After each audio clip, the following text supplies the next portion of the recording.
The blackness of space stretched in every direction. Stars glittered like cold, distant eyes, watching silently. The human warship HSS Resolute drifted slowly through this endless darkness. Its hull was scratched and burned from many battles. Several parts of the ship still smoked from the last fight. The engines hummed softly, tired but alive. Inside, the crew moved like shadows. No one spoke loudly. Every voice was low, every step slow. The ship felt more like a ghost than a warship. Admiral. Jonathan Keaton stood on the bridge, his hands resting on the edge of the control table. His face was sharp and tired, his eyes fixed on the main screen. The stars were not what he saw. He saw memories, burning cities, screaming civilians, human fleets breaking apart under alien fire. Earth was burning. Humanity was losing. The enemy, the Kashar Empire, had struck without mercy. They were taller than humans, with black-scaled skin and eyes like molten gold. They believed humans were weak, prey to be crushed. In only a few months, they had destroyed human colonies, shattered the main fleets, and surrounded Earth itself. But Earth was not silent. Not yet. A sudden alarm beeped on the bridge. The communications officer, Lieutenant Marlowe, sat up quickly. "Admiral, incoming transmission," she said, her voice tense. It's from Earth Command." Every head on the bridge turned toward her. For days they had heard nothing from home. The Kashar blockade had cut all channels. No one expected a signal to get through. "Put it on," Keaton ordered. His voice was steady, but inside, his chest felt tight. The screen flickered. For a moment, only static appeared. Then the image cleared, just enough to show a man's face. The man wore the dark uniform of Earth High Command. His hair was gray, his jaw set like stone. His eyes burned with a cold fire. "This is High Commander Rourke," the voice said, deep and calm. "To all human ships still fighting, listen carefully. The Kashar believe they have already won. They are wrong. Around the bridge, the crew leaned closer to listen. The words cut through the air like a blade. "They wanted war," Rourke continued. "They thought we would beg for peace. They thought we would break. They thought we would kneel." He leaned forward, his voice lowering. "But we are not broken. We are not finished. And if they want war, we will teach them how to fight." Something in his voice sent chills down every spine. It was not anger. It was not fear. It was something colder, something dangerous. But before he could say more, the transmission broke. The image froze, then turned to static. A sharp beep signaled. The end. The bridge was silent. Only the hum of the ship filled the air. Keaton's hand tightened on the table. "That's it?" he asked quietly. Lieutenant Marlowe hesitated. "Sir, there's more." A secondary file came with the transmission. "It's encrypted." "Encrypted?" "Yes, sir. High-level code. Only your authorization can open it." Keaton nodded slowly. "Send it to my terminal." He walked off the bridge, down the narrow, dimly lit corridors of the Resolute. The crew he passed stood straighter as he moved by, but he could see the fear in their eyes. These were soldiers, but they were also human. They had seen too much death in too little time. In his private cabin, Keaton sat at his desk. The terminal screen glowed faintly. A single message blinked. "Classified, level Omega." He placed his palm on the scanner. The system read his identity, and the file began to unlock. Lines of code flashed past, and then coordinates. Just numbers and a star chart, marking a point far beyond known space. Keaton frowned. He had been a fleet officer for 20 years. He knew every human colony, every major outpost. But this location was nowhere. There was one more thing. A single line of text. "Do not tell anyone until you arrive." Hours later, Keaton called a small meeting in the war room. Only his most trusted officers were there. Lieutenant Marlowe, Chief Engineer Darren Holt, Tactical Officer Elena Voss, and Navigation Officer Kai Ren. Keaton stood before the glowing star map. "We have new orders from Earth Command," he said. "We're going here." He pointed to the marked coordinates. Holt squinted. "That's outside map territory, sir. Past the frontier." "Exactly," Keaton replied. "We don't know what's there, but we're going anyway." Elena Voss leaned forward. "Sir, with respect, we're low on supplies. Our engines can't take another long jump without full maintenance, and we still have Keshar patrols tracking us." "We'll avoid them," Keaton said firmly. "If High Command says go, we go." The room was quiet. They all knew better than to question orders from Earth Command, especially. Now. The journey began.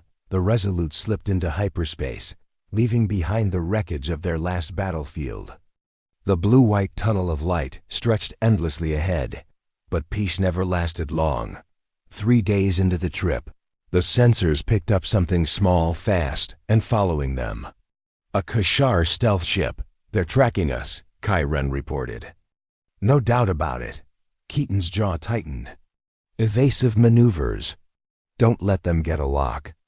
For hours the two ships danced through hyperspace, the Resolute twisting and turning, the Keshar shadow sticking close.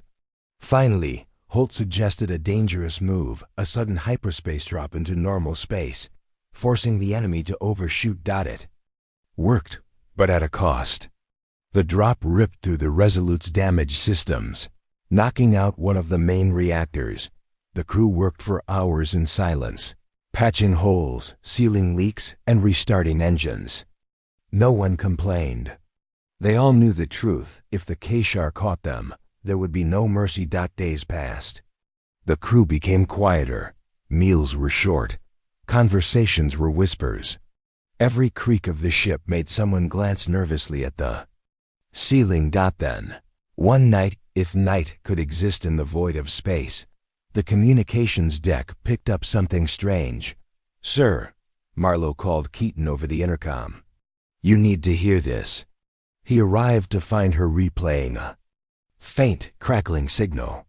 It was a human voice, distorted and stretched, like it had traveled too far through empty space. "Turn back. Not ready. Not ready." Keaton frowned. "Source?" Marlowe shook her head. "Unknown. Could be coming from the coordinates we're headed to." The crew began to whisper about it. Some said it was a warning. Others said it was a trap. Keaton said nothing, but the voice stayed in his mind. On the 7th day, they reached the edge of known space. The stars ahead looked different, darker, colder, older. The map showed nothing here. No planets. No stations. Nothing, sir. Kai said from navigation. "The coordinates are just out there. No world, no asteroid, just empty space." Keaton stared at the screen. "Then that's where we're going." They moved forward, slowly now. The ship's lights cut across the black. Then, something appeared. At first, it looked like a shadow, a dark shape against the stars. But as they got closer, details emerged. A massive object floating silently. It was not a ship. It was not a planet. It was a station. An asteroid hollowed out and built into something human, but different. "Old, hidden, forgotten. Bring us in," Keaton said. His voice low. The docking clamps of the Resolute touched the station's surface with a dull thud. The airlock hissed open. Keaton led the boarding team inside. The air was stale. The walls were covered in dust. Lights flickered weakly, as if surprised to be woken after so long. The corridors were narrow, but lined with strange equipment machines Keaton didn't recognize. The deeper they went, the more they saw signs that this place was not abandoned by accident. It had been hidden. Finally, they reached a massive door marked with the Earth defense symbol. Inside was a hangar, and in that hangar were ships. Not just any ships. They were sleek, dark, and unlike anything in the human fleet. Their hulls were lined with strange crystal-like structures. Their weapons looked brutal, alien almost. And every single one of them bore a name in red letters: Ragnarok, Keaton's breath caught. He knew the name from Whisper's secret projects, banned by the Galactic Council. Weapons that could burn worlds. On the wall, a screen flickered to life. A hologram appeared. High Commander Rourke again. If you're seeing this, Admiral, then Earth still stands, the hologram said. These ships are our answer. The Keshar wanted war. They will learn the cost. Take them, Keaton.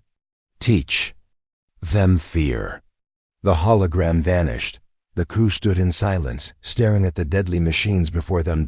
And somewhere, far away, the voice from the strange transmission seemed to echo again in Keaton's mind.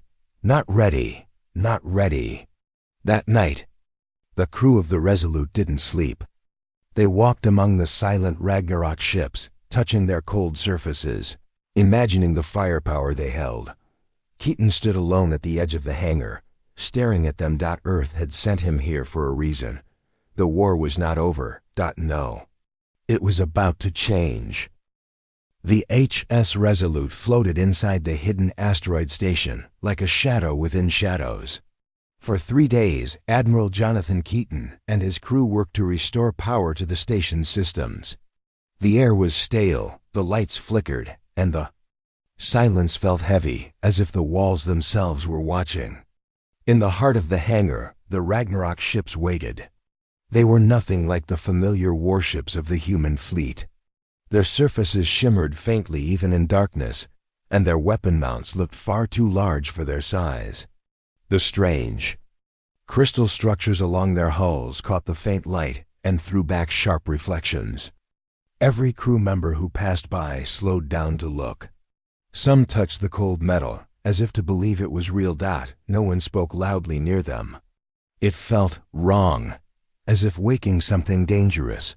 On the third morning, Keaton stood on the hangar balcony with his tactical officer, Elena Voss. They both looked down at the ships. They look alive, she said quietly. Keaton didn't answer right away. Weapons like these change wars, he finally said. But they also change the people who use them.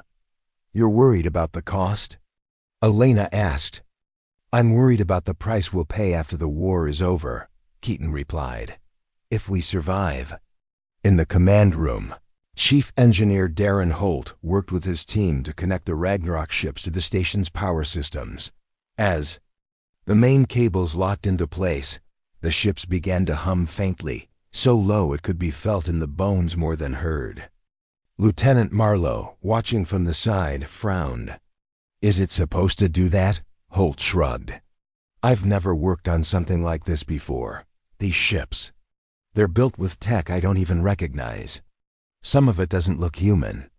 That made Marlowe look up sharply. Not human? You think aliens helped build them? Holt didn't answer. His silence was answer enough. Later that day, Keaton called his senior officers to a briefing. The lights in the war room glowed dimly, casting long shadows on the faces around the table. Earth Command sent us here for one reason, Keaton began. To take these ships and use them against the Keshar. But this will not be easy. We're deep in uncharted space. No supply lines. No reinforcements. If the enemy finds us here, we won't survive. Kai Ren, the navigation officer, leaned forward. Sir, I've been scanning the surrounding systems. There's something strange, small bursts of energy in nearby sectors. Could be natural. But the pattern is too regular. You think someone is watching us? Elena asked. Kai hesitated. If it's the Keshar, they're not attacking yet. Maybe they don't know what this place is. Or maybe they're waiting. Keaton decided not to take chances. The crew began loading the Ragnarok ships with supplies and weapons from the Resolute. The first test flight was scheduled for the next day. That night, as most of the crew rested, Marlowe sat alone in the comms room, reviewing long-range transmissions. The signal from the strange voice, the one that had said not ready, appeared again. This time it was clearer. Not ready, they will come. You must not wake it. Marlowe's hands tightened on the controls. Who is this? She asked, transmitting on the same frequency.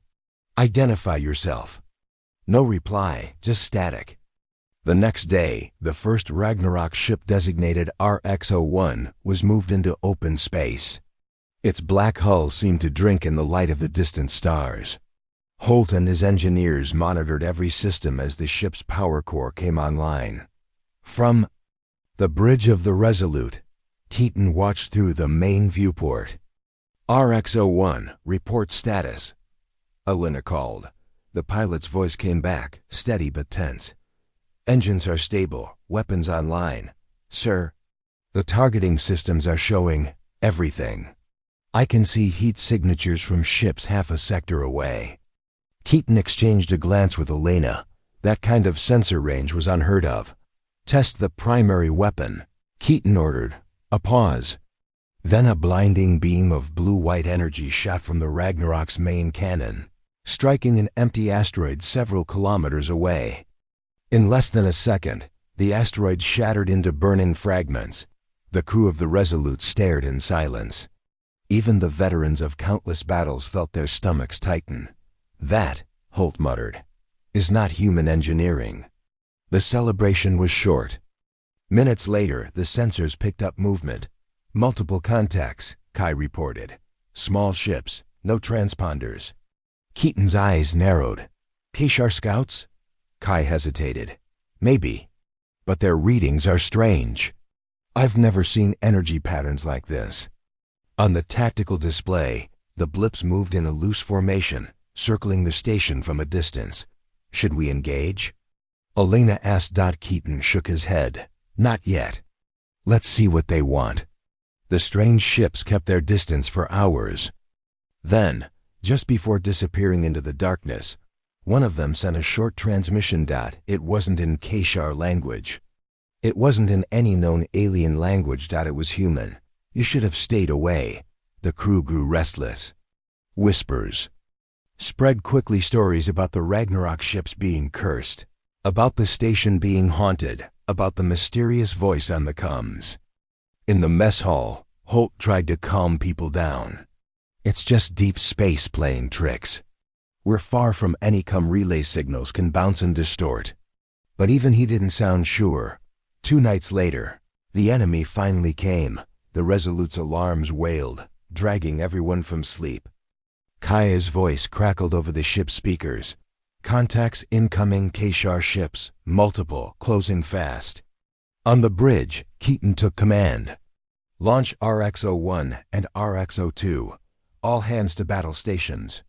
The Ragnarok ships roared out of the hangar like black arrows.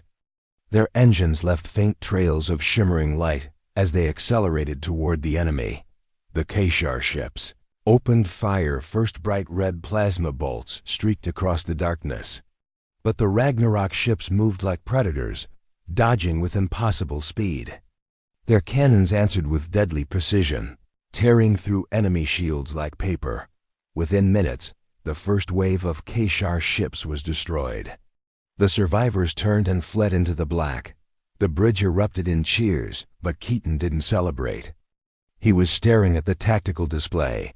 The Ragnarok ship's energy readings had spiked during the battle far higher than any reactor should safely reach, and the readings didn't drop afterward. When RX-01 and RX-02 returned, Holt's team scanned them immediately. The results made his face go pale.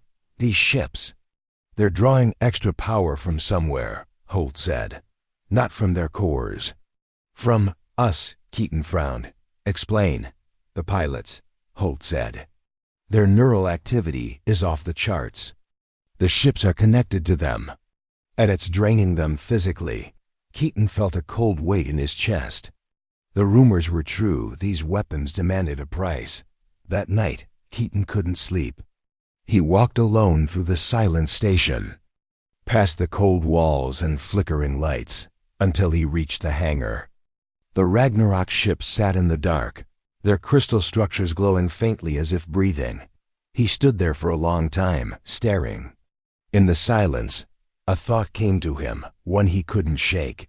Maybe the voice was right. They weren't ready. And something was coming. The hangar of the hidden asteroid station was silent, except for the faint hum of the Ragnarok ships. The sound was so low, it was felt more in the bones than heard in the ears. Their crystal-lined hulls shimmered faintly in the dim light, giving them a strange, almost living presence. Admiral Jonathan Keaton stood at the railing, looking down at them. His mind kept going back to what Chief Engineer Holt had told him, that these ships were feeding on their pilots. Not just their focus or stamina, but something deeper. It was a weapon, yes, but one with teeth that bit the hand that used it. Morning after the battle, the pilots of RX-01 and RX-02 were still in the medical bay. They looked pale, drained, and older than they had the day before. Dr. Sari Kent checked their vitals over and over. Her brow furrowed. "They're stable," she told Keaton, "but they've lost more than energy. It's like the ships took a piece of them. If they keep flying those things, they won't last long." Keaton's jaw tightened. "Can they recover?" "Maybe," Sari said, "if they never set foot in those cockpits again." But they all knew that wasn't an option. In the war room, Keaton called his senior officers together. The lights were low, the holographic star map casting pale blue shadows across their faces. "We need answers," Keaton said. "These ships aren't just advanced, they're dangerous. Where did they come from? Who built them, and why were they hidden?" Holt cleared his throat. "Sir, I've been running scans on their systems. Some of the core tech isn't human, not even close. I bet my life parts of these ships are built from alien designs. Maybe even stolen from the Keshar or some other race." Elena Voss frowned. "If that's true, why didn't the Galactic Council shut it down before it was finished?" Holt gave a humorless laugh. "Maybe they tried. That's probably why this place is so far off the map. Out here, the Council's rules don't reach." Kai Ren, the navigator, spoke up. "Sir, I've been tracking strange readings in nearby sectors. Something is moving out there, but not Keshar ships. It's like they're staying just out of range, watching us." Marlowe, the comms officer, looked uneasy. "I've also been getting more of those strange transmissions. The voice keeps warning us." Last one said, "If you fire the weapon again, you will wake it." Elena crossed her arms. "Wake what?" No one answered. Keaton made his decision. "We'll test another Ragnarok ship, but this time we won't risk the same pilots. I'll take one myself." The room went silent. "Sir," Elena said quickly, "that's too dangerous. We don't even understand what it does to the pilot." "That's exactly why I'm doing it," Keaton interrupted. "If I'm going to order my people to use these, I need to know what they're paying." Hours later, Keaton stepped into the cockpit of RX-03. The interior was unlike any human fighter he'd flown. The controls were smooth and dark, with strange patterns etched into the metal. As he sat down, the seat shifted slightly, molding to his shape. The canopy closed with a hiss, and a faint light spread across the controls. Without touching anything, he felt the ship respond like it was aware of him. "Welcome," a voice whispered. In his mind, Keaton froze. It wasn't human. It wasn't even mechanical. It was something in between. The Ragnarok's engines came alive with a deep, vibrating hum. Keaton guided it out of the hangar and into open space. The stars ahead seemed sharper, brighter. He could feel the position of every nearby object, not just through sensors, but as if his own senses had expanded. He tested the maneuvering thrusters. The ship moved like it was part of his own body. Every thought, every instinct, the Ragnarok. Followed instantly. "RX-03, you're cleared to fire test shot." Elena's voice came through. Keaton locked onto a dead asteroid far beyond the station. The weapon charged, a deep thrum building in his chest as much as in the ship. Then a beam of blinding light erupted, striking the asteroid and breaking it apart in a single heartbeat. The energy that surged through him was unlike anything he'd felt raw. Burning power, but also something sharp and cold, threading into his mind. And in that moment, he saw something, just for an instant, a dark shape, massive, with eyes like dying suns. Watching him from somewhere beyond the stars, back in the hangar, Keaton climbed out of the cockpit, his hands trembling. Holt was waiting. "Sir, your vitals dropped during the shot. For 3 full seconds, your heart almost stopped." Keaton took a slow breath. These ships, they're alive. And they're not human. The next day, they received a new transmission from Earth Command. It was short, and Rourke's face looked harder than before. "The Kashar are massing for another strike. You are authorized to deploy the Ragnarok fleet. Show them what happens when they provoke humanity." Elena looked at Keaton. "Sir, if we do this, the pilots—" "I know," Keaton said.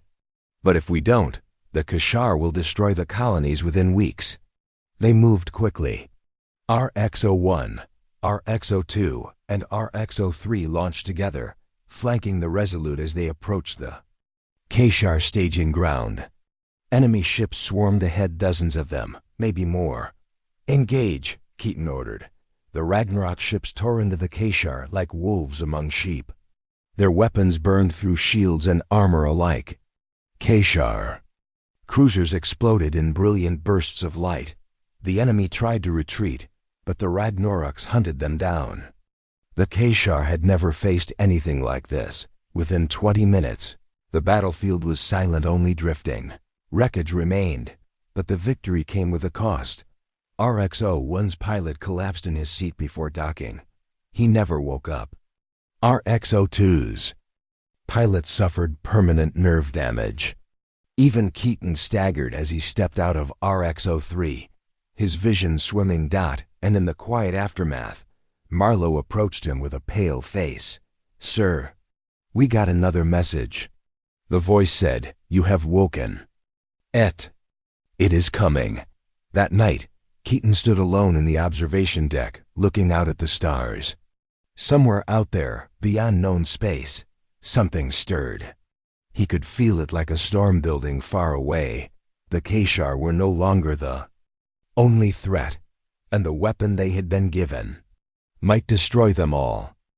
The HS Resolute floated quietly among the drifting remains of the Kashar fleet. All around, the cold darkness of space was littered with burning fragments of enemy ships. The battle had been short, brutal, and unlike anything the Kashar had experienced before. The Ragnarok ships had cut through them like fire through paper, but there was no celebration. Admiral Jonathan Keaton stood on the bridge, his hands resting heavily on the control table. The pilots of RX-01 and RX-02 were gone, one dead, other broken. Even Keaton himself still felt the strange drain from piloting RX-03.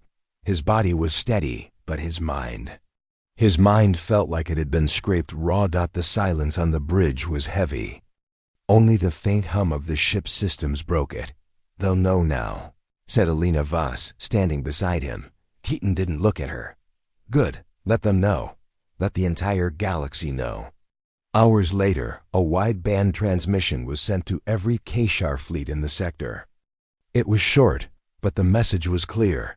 "This is Admiral Jonathan Keaton of the Human Defense Fleet. You wanted war. This was your first lesson. No threats, no boasting. Just a warning." The Kashar reaction was almost immediate. Across intercepted communications, Keaton's crew could hear their enemies arguing, panicking, and issuing frantic orders. For decades, the Kashar had been the hunters. Now, for the first time, they had been the prey. In the mess hall, some of the crew dared to hope. "If we can hit them like that again, maybe we can push them back," one said. But others shook their heads. They'd seen what the Ragnaroks did to their pilots. Victories like that couldn't be repeated without a cost. In the medical bay, Dr. Sarah Kent was furious. She cornered Keaton the moment he came to check on the injured. "Jonathan, this has to stop," she said, her voice low but sharp. "Every time those ships are used, they take more from the pilot than they give. This isn't just about energy or fatigue. It's like they're eating something out of them." "I know," Keaton said quietly. "Then why? Because if we don't use them, we lose. he interrupted. If the Keshar take Earth, everything ends. Sarai's eyes hardened. You're going to win the war by killing your own people? Keaton had no answer for that. 3 days later, an opportunity came. Kai Ren, the navigator, detected a small Keshar outpost on the edge of an asteroid belt. It was a refueling station lightly defended, but essential for enemy fleet movements in the sector. If we take it out, Elena said, we cut their supply lines for at least a month. Keaton studied the holographic map. The outposts, shields and weapons weren't strong, but the asteroid belt made it dangerous. Normal human ships would have to navigate slowly, giving the defenders time to respond. The Ragnaroks, however, could move like predators through the rocks. The plan was simple. Keaton would lead RX-03, with 2 other pilots in RX-04 and RX-05. The Resolute would remain hidden beyond the belt, ready to retrieve them. Before launch, Keaton stood in the hangar with the 2 pilots, Lieutenant Rafe Imani and Ensign Leah Torin. You know what these ships do to their pilots, Keaton said. This mission is dangerous, and the cost is real. If you want to back out, now is the time. Neither moved. Rafe gave a small grin. Sir, if these things scare the Keshar, I'm in. Leah simply nodded. Let's teach them another lesson. The 3 Ragnaroks slipped into the asteroid belt like shadows. Their sleek black hulls blended with the darkness, their engines, leaving barely a trace. Keaton could feel RX-03 connecting to him again, the hum in his bones, the expansion of his senses. Every asteroid, every shift of light, every distant sound of metal scraping against rock. It was all clear to him. Ahead, the Keshar outpost appeared, a cluster of spiked towers built into a massive asteroid. Bright red energy lines pulsed along its surface. Targets locked, Keaton said. The 3 ships opened fire together. Blue-white beams cut through the outpost shields, tearing through towers and fuel tanks. Explosions bloomed across the rock. Keshar fighters scrambled from hangars, but they were too slow. The Ragnaroks moved like lightning, cutting them down one by one. In less than 10 minutes, the outpost was gone, reduced to burning fragments, spinning through the belt. But the fight had taken its toll. As they pulled away, Rafe's voice crackled over the comms. Sir, I can't. His voice faded and his ship drifted. Rafe! Hold on. Keaton pushed RX-03 toward him, latching onto the other ship's hull with docking clamps. Leah's voice was tight. I've got movement on the scanners, multiple ships coming in. Keshar reinforcements. Keaton gritted his teeth. Get back to the Resolute now. Leah hesitated. What about you? I'll be right behind you. Go. By the time Keaton reached the Resolute, Rafe was gone. The crew was silent as they brought the ships into the hangar. Leah's face was pale. Dr. Sarai didn't speak this time. She just looked at Keaton with an expression that said, I told you so. That night, Keaton recorded a private log. The first lesson is fear. The Keshar now know we can strike them anywhere, destroy them completely. But the cost, I'm losing people with every strike.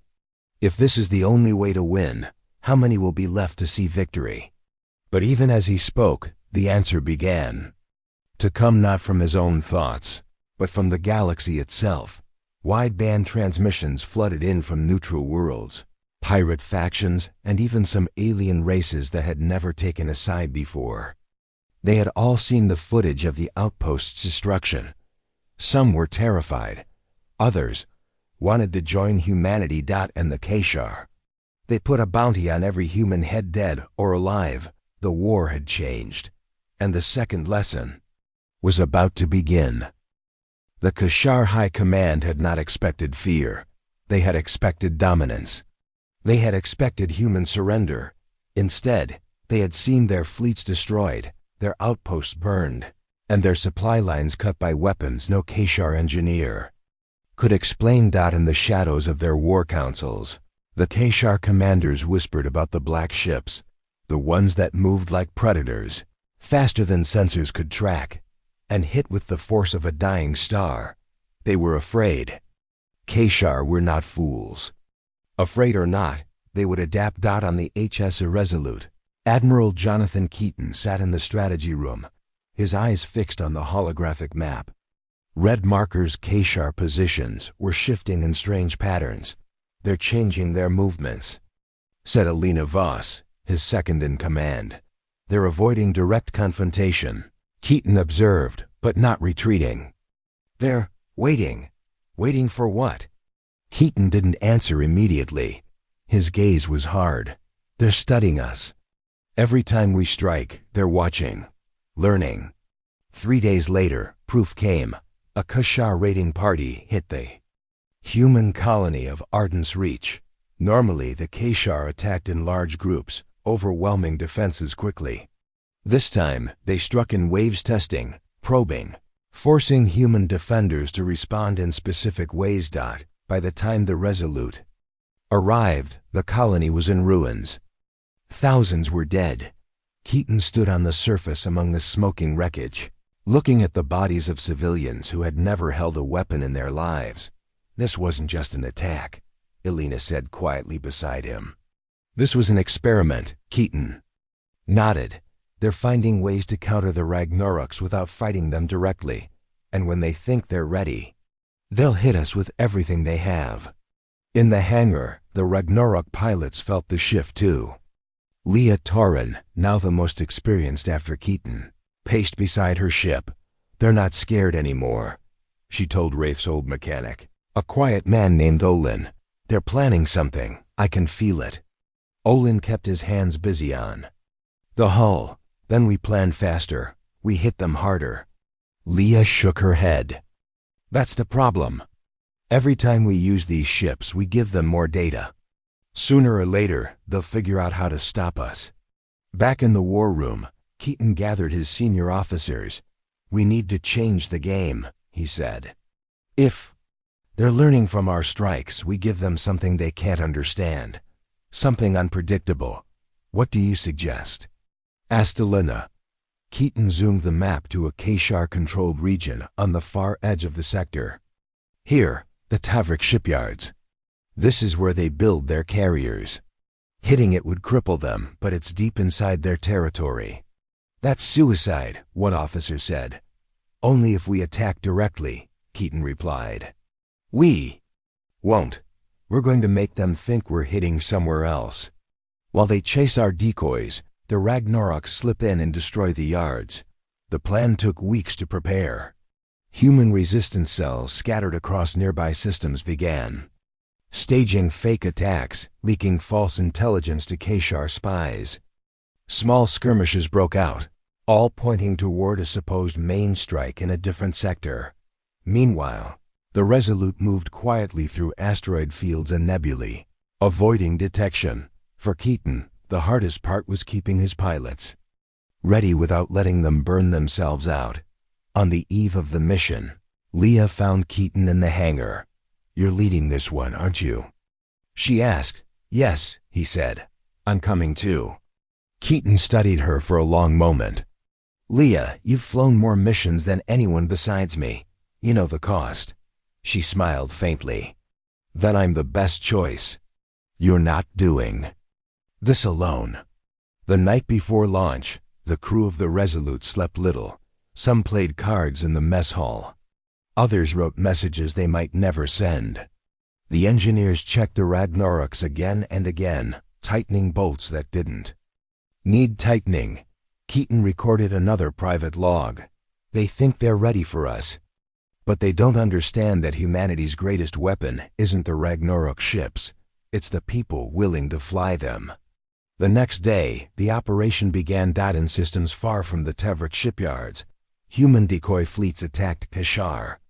Patrols intercepted transmissions showed exactly what Keaton had hoped. The Keshar shifted large portions of their fleet toward the false threat that left the shipyards lightly guarded. The Resolute slipped into a dense gas cloud on the edge of the system. From there, Keaton and Leah launched in RX-03 and RX-04. Two more pilots rookies named Holly and Mira took RX-06 and RX-07. Remember, Keaton's voice came over the comms, calm but firm. We hit hard, we hit fast, and we get out before they can call for help. The Tavrik shipyards were a sight to behold. Massive rings of metal, scaffolds holding half-built carriers, huge cranes moving like slow insects. Thousands of Keshar workers moved along the structures. The Ragnaraks emerged from the gas, cloud like wolves from fog. Targets locked, Leah said. Fire, Keaton ordered. Blue-white beams lanced across the void. Explosions ripped through the shipyards. Carriers in mid-construction broke apart in showers of molten fragments. Panic erupted among the Keshar. Fighters scrambled, but the Ragnaraks were already weaving through the debris, firing with deadly precision. But then something happened. Keaton's sensors lit up with strange signals. Sir, Myra's voice was tight. I think they knew we were coming. From the shadows of the shipyard's outer ring, strange, angular ships emerged. They were smaller than Keshar cruisers, but their movements were sharp, almost human-like. Keaton's blood went cold. Those aren't standard Keshar designs. They're copying us, Leah realized. They've built their own fast-attack ships. The battle changed instantly. The new enemy craft moved with frightening speed, matching the Ragnarok's turn for turn. Keaton's instincts took over. Split up, don't give them a pattern to follow. The void became a storm of light and metal. Keaton dodged between scaffold beams, blasting two enemy ships before they could flank him. Leah's ship danced through wreckage, firing short bursts to keep pursuers at bay.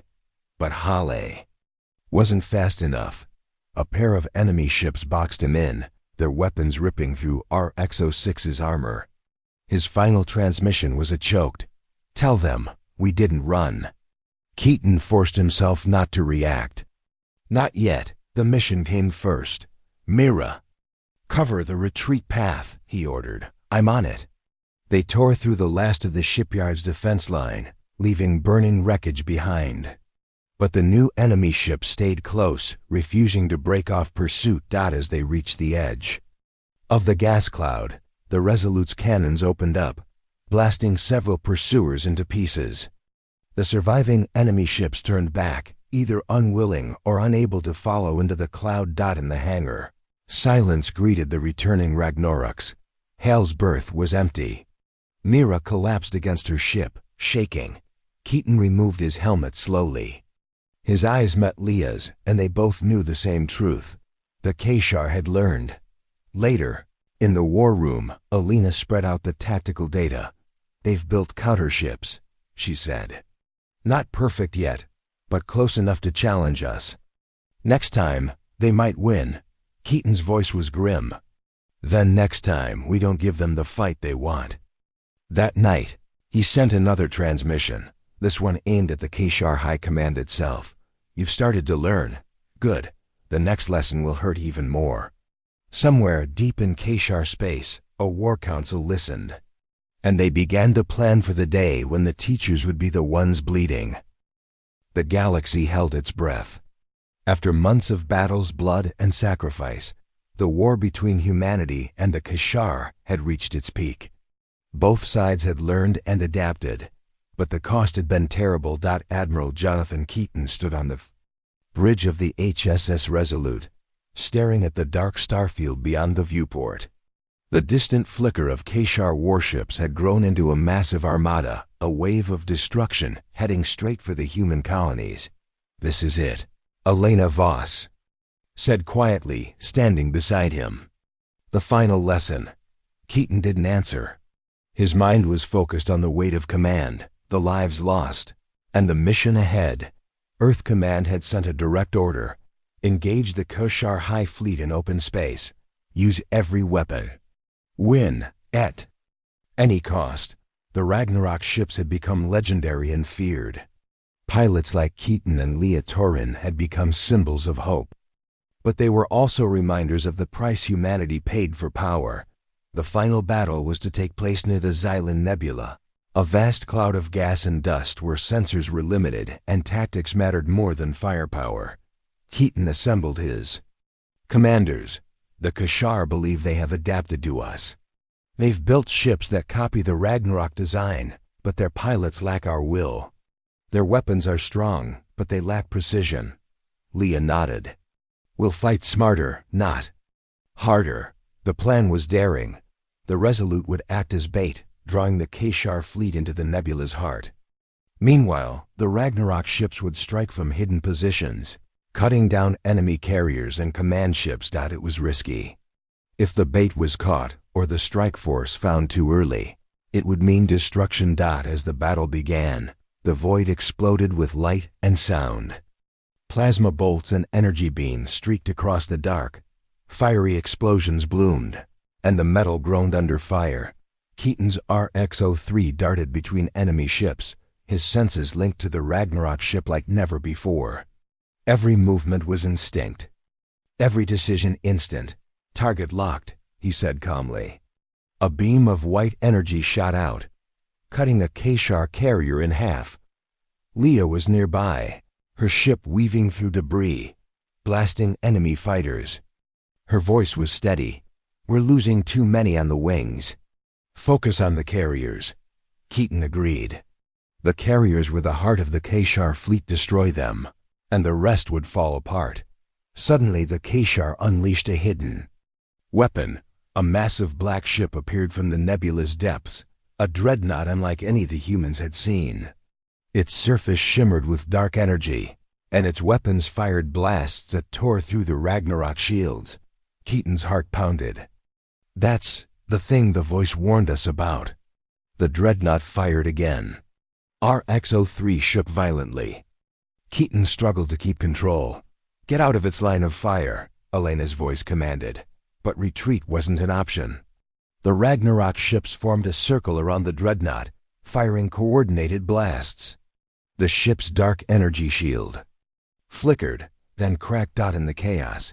Keaton remembered the strange voice on the comms, the warning to not wake it.